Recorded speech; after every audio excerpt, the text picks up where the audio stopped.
राशि चक्र की अंतिम राशि और बहुत प्रभावी राशि मीन राशि। गुरु का सानिध्य मिलता है इस राशि को, या ऐसा कह लीजिए कि गुरु की खुद की राशि है ये, बृहस्पति की राशि। उसके ऊपर चर्चा करेंगे कि अगस्त का महीना कैसा रहेगा। अगस्त के महीने में दो गोचरीय घटनाएं अधिक हो रही है। अधिक का मतलब एक गोचरीय घटना जो सूर्य हमेशा परिवर्तन करता है वह तो होगी ही सही, उसके अलावा भी दो घटनाएं होनी है मंगल और शुक्र की, वह भी बहुत महत्वपूर्ण होगी और आपके लिए विशेष हो जाती है। विशेष वैसे सभी के लिए हो जाती है, लेकिन आपके लिए क्यों? क्योंकि साढ़े साथी की शुरुआत हुई है आपको। साढ़े साथी के अभी प्रथम चरण की शुरुआत होकर के आपके केवल और केवल 7 महीने निकले हैं। 8वें महीने की शुरुआत है। नमस्कार मित्रों, मैं भानु प्रकाश शर्मा, एस्ट्रो भानु शर्मा चैनल में आपका हार्दिक अभिनंदन करता हूं। बात मीन राशि की कैसी रहेगी, सबसे पहले ग्रहों की व्यवस्थाएं समझ लीजिए कि ग्रह कहां पे बैठे हैं, प्रभाव क्या लाएंगे, उस पर आगे चर्चा करते हैं। सर्वप्रथम मीन राशि में कोई भी ग्रह नहीं रहेगा। इसको आप ऐसा समझ सकते हैं कि चंद्रमा तो वैसे चेंज होता ही रहता है, हर 2.5 दिन में, 2.25 दिन में चेंज होता है, तो वो तो आता जाता रहेगा। राहु और गुरु आपके द्वितीय स्थान में बैठे, द्वितीय भाव में बैठे। यहाँ राहु कमजोर अवस्था में चले गए हैं, कमजोर अवस्था में है अभी। कमजोर अवस्था में होने के कारण गुरु चांडाल दोष या आपका जो बृहस्पति यहाँ पे पीड़ा में था वह कम हो चुका है। दूसरा, बृहस्पति पूर्ण अपने प्रभाव में तेज हो गया है। प्रभाव पूरे बृहस्पति के पास में है। हाँ, बृहस्पति वक्री भी होंगे, उसके बारे में अलग से एक वीडियो बनाएंगे। तो यहाँ पे द्वितीय भाव में रहेंगे। वहीं आपके पंचम भाव में सूर्य और शुक्र एक साथ रहेंगे और यह बहुत ज्यादा, पंचम भाव आपके लिए बहुत ज्यादा इंपॉर्टेंट हो जाएगा इस महीने। यह इंपॉर्टेंट क्यों हो जाएगा कि शुक्र आपके 7 अगस्त तक तो आपके छठे भाव में रहेंगे शुक्र, और वही परिवर्तित करेंगे क्योंकि वक्री अवस्था में रहेंगे। शुक्र वक्री हैं और वक्र अवस्था में ही अपने उल्टा हाउस चेंज कर लेंगे। जो शुक्र को आगे बढ़ जाना चाहिए वक्र अवस्था में पीछे बढ़ेंगे और फिर 7 अगस्त से पूरे ही महीने यहीं पे रहेंगे। तो 7 अगस्त सूर्य वक्री होके आपके चतुर्थ भाव, पंचम भाव में आएंगे, छठे भाव से पंचम भाव में। और वहीं दूसरी जो गोचरीय घटना होनी है या दूसरा परिवर्तन जो आना है वह सूर्य का आएगा। सूर्य आपके पंचम भाव में विराजमान है, यहां आपको तकलीफें दे रहा है और यह 17 अगस्त को चेंज करके आपके छठे भाव में आएगा, खुद की राशि में। यहां आपको पर्सनली तकलीफें दे रहा था रिश्तों में, और यहां आपको खुद को देगा। ज्यादा फर्क नहीं है, तकलीफ तो देने ही वाला है। वहीं बात करते हैं बुध और मंगल की। बुध और मंगल आपके 19 तारीख तक यहीं रहेंगे छठे भाव में, और मंगल परिवर्तित करेंगे 19 अगस्त को। आपके 19 अगस्त को यह आपके सप्तम भाव में चले जाएंगे या कन्या राशि में चले जाएंगे। बुध यहीं पे रहेंगे पूरे ही महीने। वहीं बात करते हैं अष्टम भाव में आपके केतु, यहीं पे विराजमान रहेंगे पूरे ही महीने। हाँ, प्रभाव में कम है, 4 डिग्री 5 डिग्री चलते रहेंगे। ये 5 डिग्री अभी है, आने वाले समय में 4 डिग्री चलेंगे, वक्र अवस्था में चलते हैं इसलिए। अब वहीं से बात करते हैं शनिदेव। शनिदेव आपके 12वें भाव में रहेंगे। 12वां भाव या द्वादश भाव कह लीजिए, यहाँ पे शनिदेव हैं और यहीं से आपको साढ़े साथी की शुरुआत की है शनिदेव ने। अब बात करते हैं प्रभावों की। यहाँ तक तो आपको समझ में आया होगा। वीडियो अच्छा लग रहा हो लाइक कीजिएगा। आपके ऊपर सबसे पहले हम यहाँ पे हाउस टू हाउस नहीं करेंगे, यहाँ ग्रहों के प्रभावों से बात करेंगे। गुरु द्वितीय भाव में, वाणी बहुत अच्छी रखेगा और अब तक अच्छी करना शुरू कर दिया होगा। जहां आपको वाणी में परेशानियां, ज्ञान पूरा दे रहा था वाणी में या कुटुंब में, इकट्ठा कर रहा था कुटुंब को, ये सब कुछ सही है। लेकिन जहां राहु कुछ परेशानियां ला रहा था वह परेशानियां कम कर देगा और वाणी पूर्ण शुद्धि की तरफ लेके आएगा। आपके वाणी कम से कम यहाँ पे पूर्ण शुद्धि लेके आएगा। जो बोलें अच्छा समझे। यहाँ पे वाणी को लेकर के कोई तरह की परेशानी आपको देखने को नहीं मिलेगी।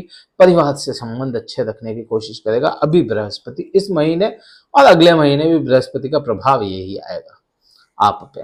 तो बृहस्पति आपके लिए अच्छा साबित होने वाला है। वहीं से बात कर लेते हैं सूर्य और शुक्र की। तो सूर्य आपके छठे भाव का मालिक है और आपके पंचम भाव में बैठा हुआ है, 17 तारीख तक यहीं पे है। तो यहाँ आपको जब से ये चेंज हुआ ना पिछले 15 दिन से, तभी से आपको रिश्तों में परेशानियां देखने को मिली होगी, संतान सुख से परेशानियां देखने को मिली होगी।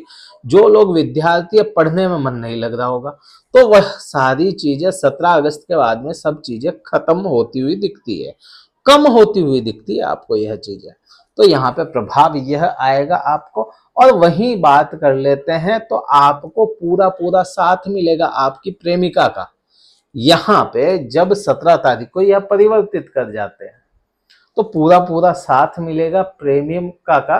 और अगर किसी के शादी हो चुकी है तो उसकी पत्नी का साथ मिलता हुआ नजर आता है, ससुराल पक्ष से साथ मिलता हुआ नजर आता है आपको यहाँ पे। तो काफी कुछ अच्छा है। जो विद्यार्थी हैं, विद्यार्थियों को सीधा सीधा पढ़ाई में मन लगना शुरू हो जाएगा 17 तारीख के बाद से। उससे पहले आपके साथ बहुत ज्यादा अच्छा नहीं प्रभाव लाएगा, लेकिन वहीं 17 तारीख को जब यह परिवर्तित कर जाते हैं, 17 तारीख को जैसे ही सूर्य परिवर्तित होता है खुद की राशि में आएगा और प्रभावों में रहेगा।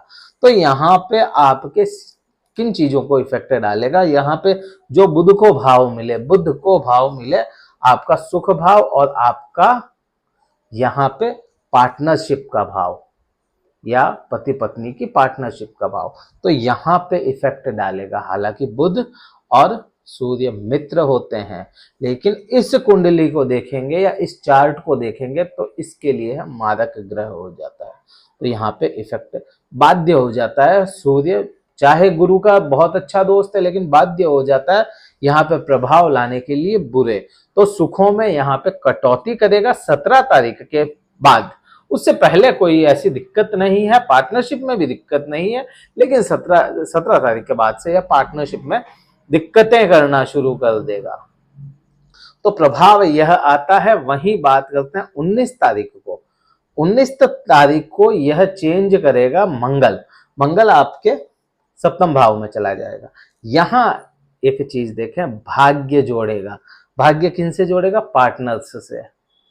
तो यहाँ पे जैसे पार्टनर्स के साथ में दिक्कत कर रहा है सूर्य, तो वहीं आपका भाग्य साथ देके यहाँ पे मंगल पार्टनर के साथ में ही वापस से रिलेशन बना देगा। समझ में आया?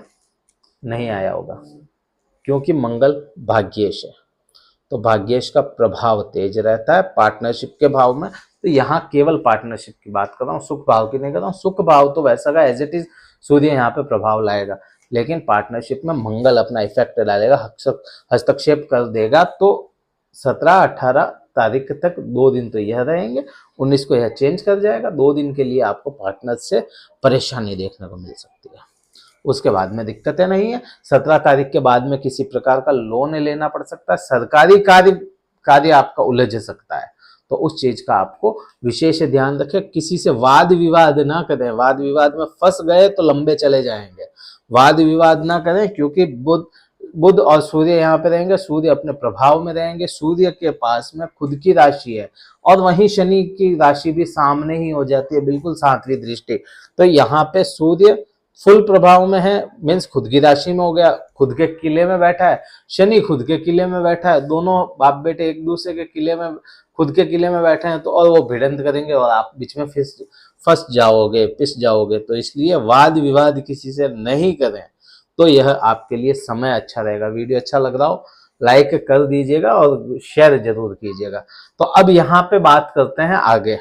19 तारीख के बाद में पार्टनरशिप का ठीक ठाक मामला चलना शुरू हो जाएगा, और वही 19 तारीख के बाद में से आपका खुद का अगर स्वास्थ्य खराब हो रहा हो तो यहाँ आपको भाग्य से स्वास्थ्य भी अच्छा करना शुरू कर देगा। बात करें आगे की केतु की, तो केतु प्रभाव में कम हो रहे हैं, तो यहाँ जिन लोगों को लंबी बीमारी या बेफिजूल की यात्राएं करनी पड़ रही थी, तो वह यात्राएं कम होती हुई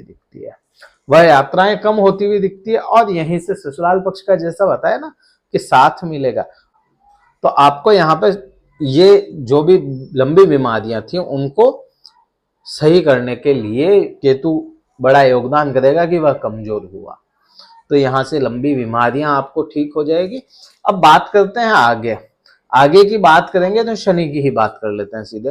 तो शनि आपके द्वादश भाव में बैठा। शनि देव न्याय के देवता है और वह हाउस भी न्याय का है। वह हाउस धर्म कर्म का है। वही हाउस आपके पति पत्नी के आपसी संबंध जो आंतरिक होते हैं उनका है। तो शनि पूर्ण प्रभाव में है। अब ये तो कह नहीं सकते कि शनि बहुत अच्छी पोजीशन में है, क्योंकि है नहीं वो वास्तव में, और सूर्य की दृष्टि में है। तो इसलिए आपको वही चीज बताई, वाद विवाद से बचे। पति पत्नी का वाद विवाद हो गया तो भी दिक्कत है, और बाहर कहीं सरकारी कार्य काज करते हो वहां दिक्कत हो गई, वहां वाद विवाद हो गया तो आप लंबे चले जाएंगे। इसलिए इस महीने तो कम से कम 17 तारीख के बाद से किसी प्रकार का वाद विवाद ना करें। जॉब पे भी खतरा आ सकता है, इसलिए इस वाद विवाद से बचने की कोशिश करें। थोड़ी सी चर्चा कर लेते हैं सूर्य के लिए ही, क्योंकि गुरु आपका द्वितीय भाव में, और बहुत ज्यादा दृष्टियों की बात नहीं करते हैं, लंबा वीडियो हो जाएगा बहुत ज्यादा। यहाँ तक प्रभाव बताया, ये भी बहुत अच्छे ही है। अच्छे का मीन्स बहुत बताया है। अभी गुरु जो पांचवी दृष्टि है, पांचवी दृष्टि आपके सूर्य पे आ रही है, तो यहाँ सूर्य को कुछ हद तक कंट्रोल कर सकता है। वो भी कब करेगा? जब आपके लग्न चार्ट में गुरु बृहस्पति खुद बलवान अवस्था में हो और मित्र अवस्था में हो तो ही। अदरवाइज जो प्रभाव आने हैं वो आने ही हैं सूर्य के। क्या करना चाहिए उपाय कि आपके लिए है थोड़े से बुरे प्रभाव हैं जो कम हो जाए? इसके लिए आपको भगवान गणेश के मंदिर में दर्शन करने चाहिए और ओम गंग गणपते नमः का जाप करें, अच्छा रिजल्ट आएगा। लड्डू का भोग लगाए भगवान गणेश को, वो भी अच्छा रिजल्ट देगा।